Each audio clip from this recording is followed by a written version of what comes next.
The silence of the night was as deep as the turmoil brewing inside me. My mind was racing, trying to piece together fragments of doubt and memories. I had always believed that love and trust were the foundation of any relationship, and when I first met her, I was certain that I had found the person I wanted to spend my entire life with. We had been married for 15 years, and in all that time, I never imagined that the relationship I had nurtured with such devotion would one day be built on lies and betrayal. It didn't happen all at once. At first, small things began to change. Delayed responses to messages, frequent girls' night outs every weekend, and, most unsettling of all, the way she stopped looking me in the eyes when we talked. But I kept convincing myself that it was all in my head, that I was overthinking things. Maybe work stress was affecting our relationship. Maybe she just needed some space. But then, one night, the truth stood right before me, an undeniable truth that shattered my world. That night, I was at a local bar with my friend James. We were celebrating the finalization of a big business deal. Everything was going well. The atmosphere was light, and laughter filled the air. But then, my eyes caught a woman sitting in the corner. She was laughing loudly, surrounded by a few men, all of whom seemed completely at ease with her presence. Her golden hair, the tiny tattoo on her wrist, and that familiar laughter. It all seemed too familiar. James noticed my sudden silence and nudged me. "What's wrong, Alex? You just froze." I forced a smile and shook my head. "Nothing. Just thought I recognized someone." But inside, my heart was pounding and my palms had turned sweaty. It felt like the entire world was slipping from under my feet. I took a deep breath and made up my mind. There was no turning back now. I needed to uncover the truth, no matter how painful it was going to be. I couldn't shake off the feeling that I'd seen something I wasn't supposed to. My mind was running through every possibility. Maybe it was just someone who looked like her. Maybe I was overreacting. But my gut told me otherwise. I had to know. I stepped outside the bar and pulled out my phone. My hands were trembling as I dialed her number. It rang a few times before going straight to voicemail. That was unusual. She always answered, or at least texted back immediately. I decided to test her. Me. "Hey, how's your trip going?" A few minutes later, a reply came. Her. "Exhausting. Just got back to the hotel. Gonna sleep early." I felt my stomach drop. I knew for a fact that she wasn't in a hotel. She was here, in this city. I clenched my fists, trying to steady my breathing. The pieces were falling into place, and none of them fit the picture I had believed in. I pulled up the tracking app I had installed on her phone months ago when she lost it during a trip. The last location showed this city. Not the city she was supposed to be in. There was no doubt left. She was lying. I took another deep breath and made a decision. I wasn't going to confront her yet. I needed more proof. Something undeniable. I called a private investigator that night, a man I had worked with before on corporate fraud cases. "James, I need your help," I said, keeping my voice steady. "What's going on, Alex?" "I need you to follow someone. I need absolute proof of where she's been, who she's been with, and what she's been doing." James paused for a moment before responding. "You know this isn't going to be easy to see, right?" I swallowed hard. "I don't care. I need the truth." The next 2 weeks were the longest of my life. I went through the motions of my day, pretending everything was fine, but inside, I was breaking apart. Then James called. "Alex, I've got everything you need. Photos, videos, receipts, and something else you need to see." I met him at his office, and when he laid out the evidence before me, my world shattered. She wasn't just cheating. She was leading a double life. And the worst part? I had no idea how deep this betrayal went. The dim light of James' office cast long shadows on the walls as I stared at the pile of evidence before me. Photos of her with different men, laughing, holding hands, disappearing into hotel rooms. Bank statements showing unexplained deposits. Then the medical reports, ones she had never told me about. 3 abortions, without my knowledge. I gripped the edge of the table, my knuckles turning white.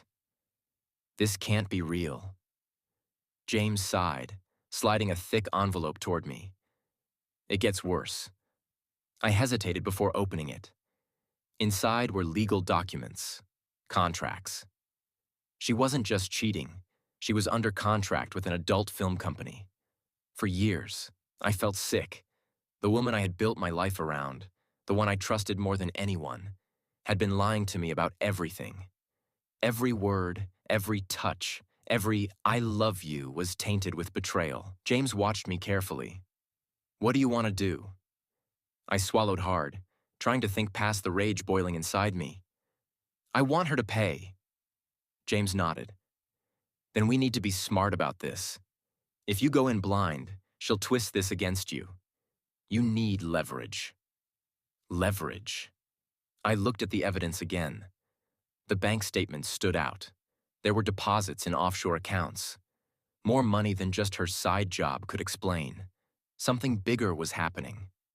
"James, these transactions, can you trace them?" He pulled out his laptop and got to work. Minutes later, he frowned. "This isn't just her money. She's moving money for someone else." A cold realization settled over me. My wife wasn't just cheating. She was involved in something criminal, and if she went down, I might go down with her. James's fingers moved swiftly over the keyboard, tracking the suspicious transactions. His screen flickered as he bypassed security layers, revealing hidden accounts, encrypted emails, and offshore shell companies. "This is bad," he muttered. "How bad?" I asked, my patience wearing thin.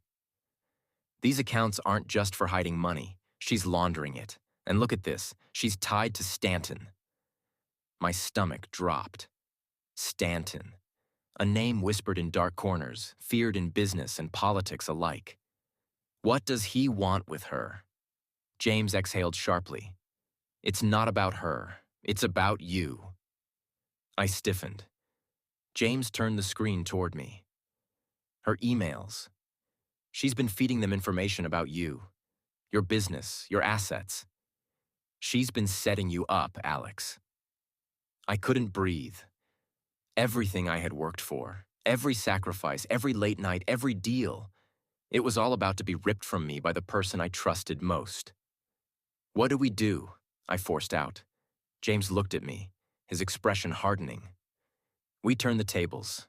A plan formed in my mind. Stanton and his people thought they were in control. They thought I was just another fool being played. They were wrong. It was time to strike first. James and I worked through the night, gathering every shred of information we could. I wasn't just going to expose my wife. I was going to bring down everyone involved. By morning, we had a blueprint. Evidence, financial trails, recordings. Enough to destroy Stanton, to get my wife arrested, and to clear my name. Now, all that was left was execution. I picked up my phone and dialed her number. She answered on the third ring, her voice fake sweet. "Hey, baby." I clenched my jaw. "We need to talk." Silence, a hesitation, then a nervous laugh. "Sure, what's up?" I smiled, though there was nothing but rage in my heart. "You'll see soon enough." The air was heavy with tension as I stood in my office, waiting. The clock on the wall ticked loudly, each second stretching longer than the last.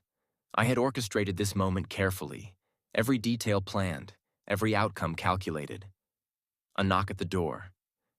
"Come in," I called, keeping my voice even. She walked in, wearing the same mask of confidence she always did, her designer heels clicking against the hardwood floor. But her eyes betrayed her. A flicker of hesitation, of fear. "Alex, what's going on?" she asked, feigning innocence. I motioned toward the chair opposite me. "Sit." She hesitated. "Sit," I repeated, my voice firmer. Slowly, she complied. I slid a folder across the desk. "Open it." She glanced at it, then at me, her hands trembling slightly as she flipped through the pages. Her carefully curated expression cracked as realization dawned. Emails, financial records, surveillance photos. Every lie, every betrayal laid bare in black and white. "Alex, I can explain," she whispered. I laughed, cold and sharp. "Explain what? That you've been working with Stanton?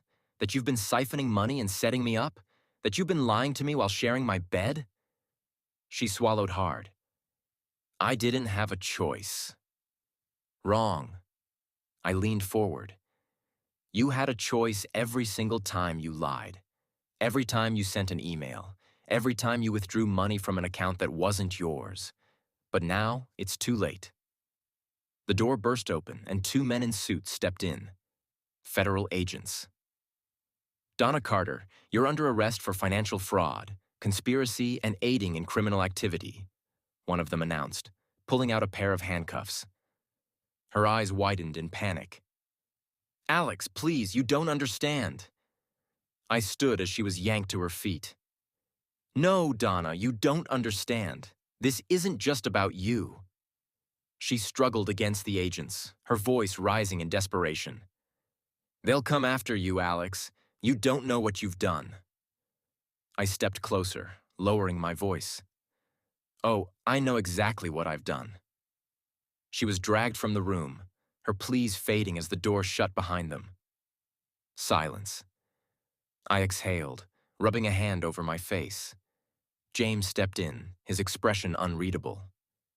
"It's done." I nodded. But I knew this wasn't over. Donna was just a pawn. Stanton was still out there, still watching, still dangerous. I walked to the window, staring out at the city skyline.